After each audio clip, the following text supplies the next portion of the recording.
करे स्टार्ट। यहाँ से ना।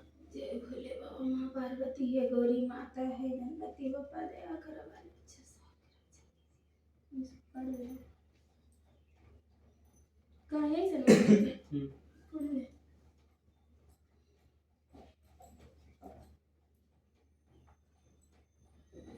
राजकुमारी जिंदे पढ़ ले लेंगे हाथ में रख।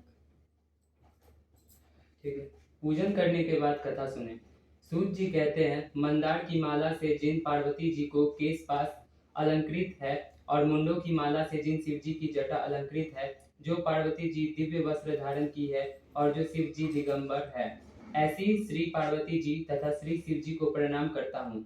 रमणीक कैलाश पर्वत के शिखर पर बैठी हुई श्री पर्वतराज जी कहती है, हे महेश्वर, हमें कोई गुप्त व्रत या पूजन बताइए जो सब धर्मों से सरल हो, जिससे परिश्रम भी कम करना पड़े लेकिन फल अधिक मिले। हे नाथ, यदि आप मुझ पर प्रसन्न हो तो यह विधान बताइए। हे प्रभु, किस तप, व्रत या दान आदि से मध्य और अंत रहित आप जैसे महाप्रभु हमको प्राप्त हुए हैं। शिव जी बोले, हे देवी सुनो, मैं तुमको एक व्रत जो मेरा सर्वस्व और छिपाने योग्य है, लेकिन तुम्हारे प्रेम के वशीभूत होकर मैं तुम्हें बतलाता हूँ। शिव जी ने कहा, भारतवर्ष में जैसे नक्षत्रों में चंद्रमा, ग्रहों में सूर्य, वर्णों में ब्राह्मण, देवताओं में विष्णु भगवान, नदियों में गंगा, पुराणों में महाभारत, वेदों में सामवेद और इंद्रियों में मन श्रेष्ठ है, सब पुराणों और वेदों का सर्वस्व जिस तरह कहा गया है, मैं तुम्हें एक प्राचीन व्रत बतलाता हूँ। एकाग्र मन से सुनो। जिस व्रत के प्रभाव से तुमने मेरा आधा आसन प्राप्त किया है, वह मैं तुमको बतलाऊंगा, क्योंकि तुम मेरी प्रेयसी हो। भाद्रपद मास में हस्त नक्षत्र से युक्त शुक्ल पक्ष की तृतीय तिथि को उसका अनुष्ठान मात्र करने से स्त्रियां सब पापों से मुक्त हो जाती हैं। हे देवी, तुमने आज से बहुत दिनों पहले हिमालय पर्वत पर इस व्रत को किया था। यह वृत्तांत मैं तुमसे कहूंगा। पार्वती जी ने पूछा, हे नाथ, मैंने क्यों यह व्रत किया था? यह सब आपके मुख से सुनना चाहती हूँ। उत्तर की और एक बड़ा रमणीक और पर्वतों में श्रेष्ठ हिमालय नामक पर्वत है। उसके आसपास तरह तरह की भूमियां हैं, तरह तरह के वृक्ष उस पर लगे हुए हैं, नाना प्रकार के पक्षी और अनेक प्रकार के पशु उस पर निवास करते हैं। वहां पहुंचकर गंधर्वों के साथ बहुत से देवता, सिद्ध, चारण, पक्षीगण सर्वदा प्रसन्न मन से विचरते हैं। वहां पहुंचकर गंधर्व गाते हैं, अप्सराएं नाचती है। उस पर्वतराज के कितने ही शिखर ऐसे हैं कि जिनमें स्फटिक, रत्न और वैद्य मुनि आदि की खानें भरी हुई है। यह पर्वत ऊंचा तो इतना अधिक है कि मित्र के घर की तरह समझकर आकाश का स्पर्श किए रहता है। उसके समस्त शिखर सदैव हिम बर्फ से आच्छादित रहते हैं और गंगा जल की ध्वनि सदा सुनाई देती रहती है। हे पार्वती, तुमने बाल्यकाल में उसी पर्वत पर तपस्या की थी। 12 वर्षों तक तुम उल्टी लटक कर केवल धुआं पीकर रही। 64 वर्षों तक सूखे पत्ते खाकर रही। माघ मास में तुम जल में बैठी रहती और वैशाख की दोपहरियों में पंचागिन तापती थी। श्रावण महीने में जल बरसता तो तुम भूखी प्यासी रहकर मैदान में बैठी रहती थी।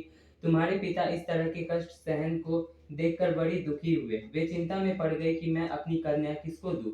उसी समय नारद जी वहां पहुंचे। मुनि श्रेष्ठ नारद जी उस समय तुम्हें देखने गए थे। नारद जी को देखकर गिरी के अर्घ पाग आसन आदि देकर उनकी पूजा की और कहा, हे स्वामिन, आप किस लिए आए हैं? मेरा अहोभाग्य है, आपका आगमन मेरे लिए अच्छा है। नारद जी ने कहा, हे पर्वतराज, सुनो, मैं भगवान विष्णु का भेजा हुआ आपके पास आया हूँ। आपको चाहिए कि यह योग्य कन्या रत्न किसी योग्य वर को दे। भगवान विष्णु के समान योग्य वर ब्रह्मा, इंद्र और शिव इनमें से कोई नहीं है। इसलिए मैं यही कहूंगा कि आप अपनी कन्या भगवान विष्णु को ही देवे। हिमवान ने कहा, भगवान विष्णु स्वयं मेरी कन्या ले रहे हैं और आप यह संदेश लेकर आए हैं, तो मैं उन्हें अपनी कन्या दूंगा। हिमवान की इतनी बात सुनकर मुनिराज नारद आकाश में विलीन हो गए। वे पीताम्बर, शंख, चक्र और गदाधारी भगवान विष्णु के पास पहुंचे। वहां हाथ जोड़कर नारद जी ने भगवान विष्णु से कहा, हे देव सुनिए, मैंने आपका विवाह पक्का कर दिया है। उधर हिमवान ने पार्वती के पास जाकर कहा कि हे पुत्री, मैंने तुम्हें भगवान विष्णु को दे डाली। तब पिता की बात सुनकर तुम बिना उत्तर दिए ही अपनी सखी के घर चली गई। वहीं जमीन पर पड़कर तुम बड़ी दुखी होती हुई करने लगी। तुमको इस प्रकार विलाप करती हुई देखकर सखी बोली, तुम क्यों इतनी दुखी होती हो? इसका कारण बताओ। तुम्हारी जो इच्छा होगी मैं यथाशक्ति उसको पूरा करने की चेष्टा करूंगी, इसमें कोई संशय नहीं। पार्वती जी बोली, मेरी जो कुछ अभिलाषा है उसे तुम प्रेम पूर्वक सुनो। मैं एकमात्र शिव जी को अपना पति बनाना चाहती हूँ, इसमें कुछ भी संशय नहीं।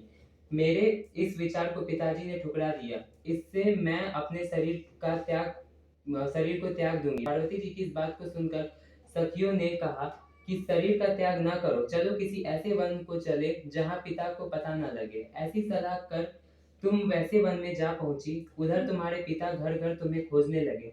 दूतों द्वारा भी खबर लेने लगे कि कौन देवता या किन्नर मेरी पुत्री को हर ले गया। उन्होंने मन ही मन कहा, नारद जी के आगे प्रतिज्ञा कर चुका हूँ कि अपनी पुत्री भगवान विष्णु को दूंगा। ऐसा सोचते सोचते हिमवन मूर्छित हो गए। गिरिराज को मूर्छित देख सब लोग हाहाकार करते दौड़ पड़े। जब होश हुआ तो सब पूछने लगे कि गिरिराज, आप अपनी मूर्छा का कारण बताइए। हिमवान ने कहा, आप लोग मेरे दुख का कारण सुने। न मालूम कौन मेरी कन्या को हर ले गया है। ऐसा नहीं हुआ तो उसे किसी काले सांप ने काट लिया या सिंह खा खा गए होंगे। हाय, मेरी बेटी कहाँ गई? किसी दुष्ट ने मेरी पुत्री को मार डाला। ऐसा कह वे वायु के झोंके से कांपते हुए वृक्ष के समान कांपने लगे। इसके बाद हिमवान तुम्हें वन वन खोजने लगे। वह वन भी सिंह, भालू, हिंसक जंतुओं से बड़ा भयानक हो रहा था। तुम भी अपनी सखियों के साथ उस भयानक वन में चलती चलती एक ऐसी जगह जा पहुंची जहां नदी बह रही थी। उसके रमणीय तट पर एक बड़ी सी कंदरा थी। तुमने उस कंदरा में आश्रम बना लिया और मेरी एक बालू कामाई प्रतिमा बनाकर अपनी सखियों के साथ निराहार रहकर मेरी आराधना करने लगी। जब भाद्रपद शुक्ल पक्ष की हस्तयुक्त तृतीया तिथि प्राप्त हुई तब तुमने मेरा विधिवत पूजन किया और रात भर जगकर गीत वादादि से मुझे प्रसन्न करने में बिताया। उस व्रतराज के प्रभाव से मेरा आसन डगमगा उठा, जिससे मैं तत्काल उस स्थान पर जा पहुंचा जहां तुम अपनी सखियों के साथ रहती थी। वहां पहुंचकर मैंने तुमसे कहा कि मैं तुम पर प्रसन्न हूँ। बोलो क्या चाहती हो? तुमने कहा, मेरे देवता, यदि आप मेरे ऊपर प्रसन्न हैं तो मेरे पति बने। मेरे तथास्तु कहकर कैलाश पर्वत पर वापस आने पर तुमने वह प्रतिमा नदी में प्रभावित कर दी और सखियों के साथ उस महाव्रत का पारण किया।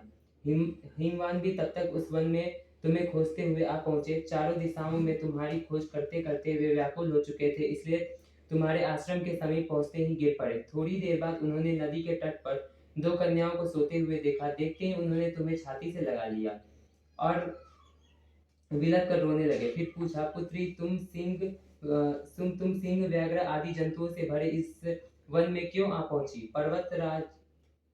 पार्वती ने उत्तर दिया, हे पिताजी, मैंने पहले ही अपने आप को शिव जी के हाथों सौंप दिया था। आपने मेरी बात टाल दी, इससे मैं यहाँ चली आई। हिमवान ने सांत्वना दी कि हे पुत्री, मैं तुम्हारी इच्छा के विरुद्ध कुछ न करूंगा।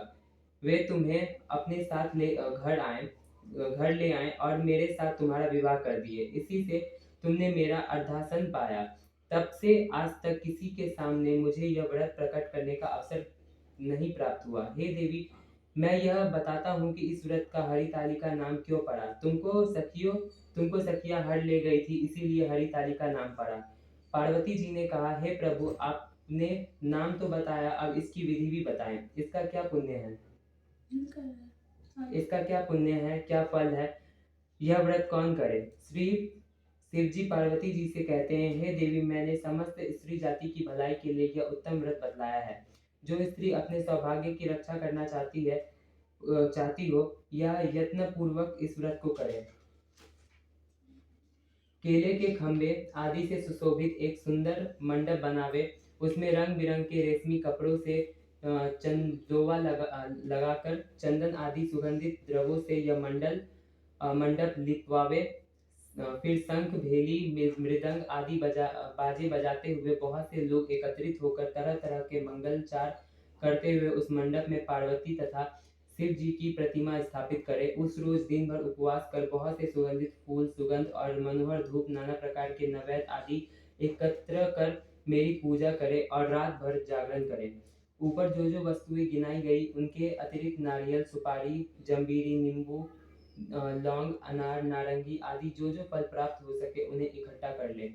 उस ऋतु में जो फल तथा फूल मिल सके विशेष रूप से रखें। इसके बाद धूप दीपादि से पूजन कर प्रार्थना करें, हे शिवे, शिव रूपिणी, हे मंगले, सब अर्थों को देने वाली है देवी, हे शिव रूपो आपको नमस्कार है, हे शिव रूपी आपको सदा के लिए नमस्कार है, हे ब्रह्मा रूपी आपको नमस्कार है, हे जगदात्री आपको नमस्कार है, हे हे शिव वाहिनी, संसार के भय से भयभीत मुझे दीन की रक्षा करे। इस कामना की पूर्ति के लिए मैंने आपकी पूजा की है। हे पार्वती, मुझे राज्य और सौभाग्य दे, मुझ पर प्रसन्न होवे। इन्हीं मंत्रों से पार्वती तथा शिव जी की पूजा करें। तदंतर विधि पूर्वक कथा सुने और ब्राह्मण को वस्त्र, गौ, सुवर्ण आदि देवे। इस तरह एकचित्त होकर स्त्री पुरुष दोनों एक साथ पूजन करें। फिर वस्त्र आदि जो कुछ हो सके उसका संकल्प करे। हे देवी, जो स्त्री इस प्रकार पूजन करती है वह सब पापों से छूट जाती है और उसे 7 जन्म तक सुख तथा सौभाग्य प्राप्त होता है। जो स्त्री तृतीया तिथि का व्रत न कर अन्न भक्षण करती है तो वह 7 जन्म तक बंध्या रहती है, उसको बार बार विधवा होना पड़ता है।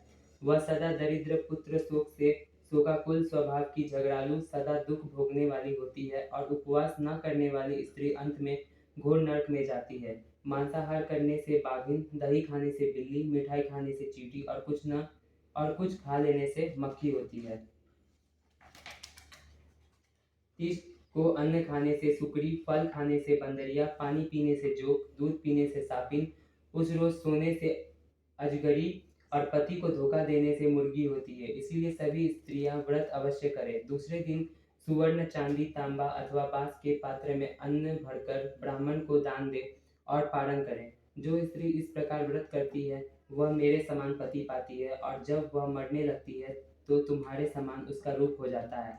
उसे सब प्रकार के सांसारिक भोग और राजयुज्य मुक्ति मिल जाती है। इस हरितालिका की व्रत कथा मात्र सुन लेने से प्राणी को 1000 अश्वमेध और सैकड़ों वाजपेयी यज्ञ करने का फल प्राप्त होता है। हे देवी, मैंने यह सब व्रतों में उत्तम व्रत बतलाया है जिसके करने से प्राणी सब पापों से छूट जाता है। इसमें कुछ भी संशय नहीं।